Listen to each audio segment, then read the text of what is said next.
Dear student, Calcutta ইউনিভার্সিটির রাষ্ট্রবিজ্ঞান অনার্সের সিসিএফ প্যাটার্নের পরীক্ষা আগামী মাসের 17 তারিখ। এই ফোর্থ সেমিস্টারের পরীক্ষা টোটাল 4টে পেপারে পরীক্ষা হয়। প্রত্যেকটি পেপারের জন্য নাম্বার বরাদ্দ 100 নম্বর। এই 100 নম্বরের মধ্যে 75 নম্বর লিখিত এবং 25 নম্বর প্রজেক্ট। টোটাল 4টে paper DSCC 5, DSCC 6, DSCC 7, DSCC 8। এই 4টে পেপারের সাজেশান আমি এই মাসে দিয়ে দেবো এবং এই সাজেশান ভিত্তিক ভিডিওগুলো দেখে গেলে সবার 100% কমন পেয়ে যাবে এবং ভালো পরীক্ষা হবে। আজকের আমি ডিএসসিসি 5 অর্থাৎ পলিটিক্স ইন ইন্ডিয়া এই বিষয়ে সাজেশান দিচ্ছি। মডিউল 1 থেকে একটি কোশ্চেন 20 নম্বরে লিখতে হয়, তার জন্য আমি দুটো কোশ্চেন দেবো।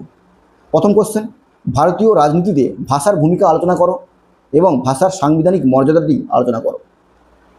2 নম্বর কোশ্চেন, তফসিলি জাতি ও উপজাতিদের জন্য সাংবিধানিক বিধি ব্যবস্থা কী আছে তা ব্যাখ্যা করো।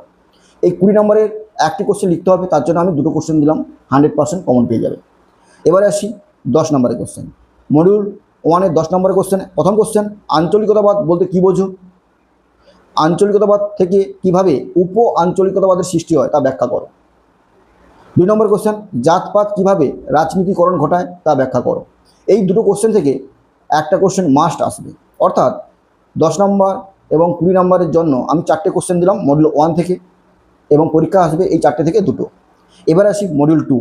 মডিউল 2 20 নম্বরের কোশ্চেনের জন্য দুটো চুজ করেছি, এখান থেকে একটা পরীক্ষা লিখে আসতে হবে।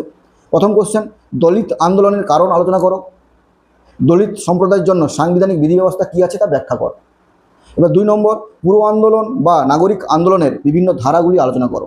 এই 20 নম্বর এই দুটো কোশ্চেন করে গেলে একটা মাস্ট পেয়ে যাবে। এবারে আসি মডিউল 2-এর 10 নম্বরের কোশ্চেন। এই 10 নম্বরে একটি কোশ্চেন দিচ্ছি, একটি কোশ্চেন পেয়ে যাবে। ভারতীয় রাজনীতিতে লিঙ্গভিত্তিক আন্দোলন কতটা প্রভাব বিস্তার করে তা ব্যাখ্যা করো।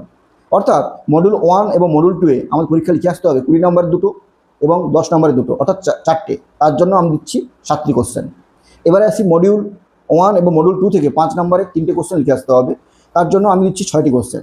1 নম্বর আঞ্চলিকতাবাদ, 2 নম্বর প্রকৌলিকতা, 3 নম্বর চিপকো আন্দোলন, 4 নম্বর নর্মদা বাঁচাও আন্দোলন, 5 নম্বর এমএসপি, 6 নম্বর বিএমএস। Next question NABARD.